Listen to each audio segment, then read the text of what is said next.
Siya'y kilala ng lahat na isang duwag na tao.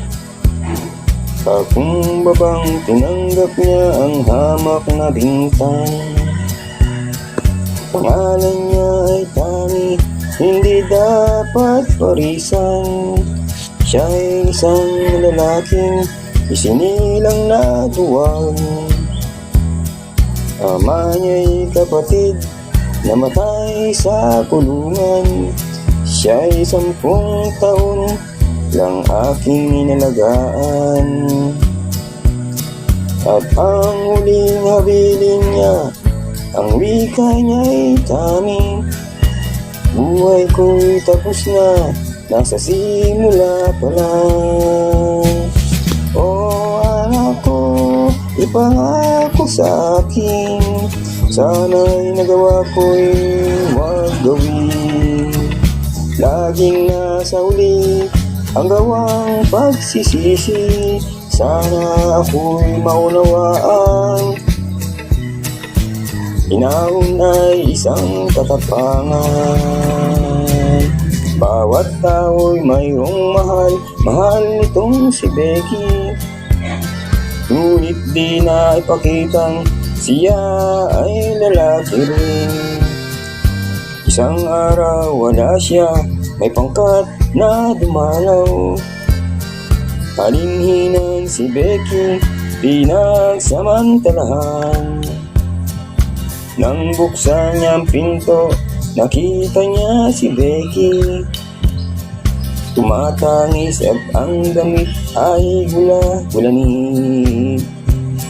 Ngunit isang larawan ang kanyang napagmasdan, ang larawan ng kanyang ama sa kanya'y nagbibiling.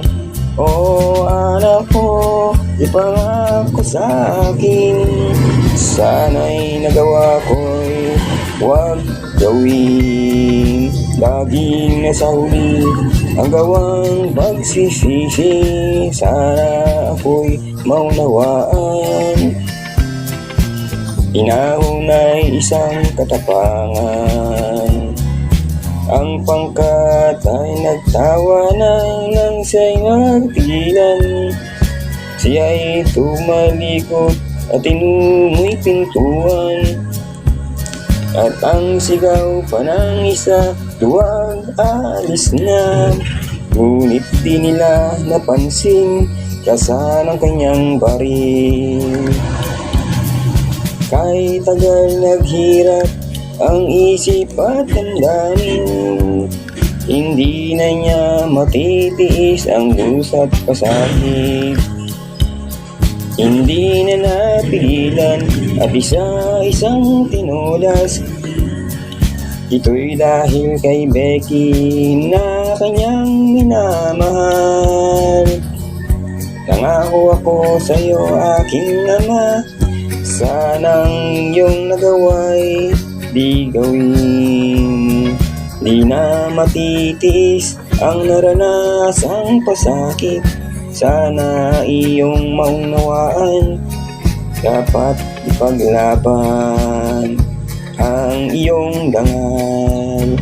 Siya'y kilala ng lahat na isang duwag na tao.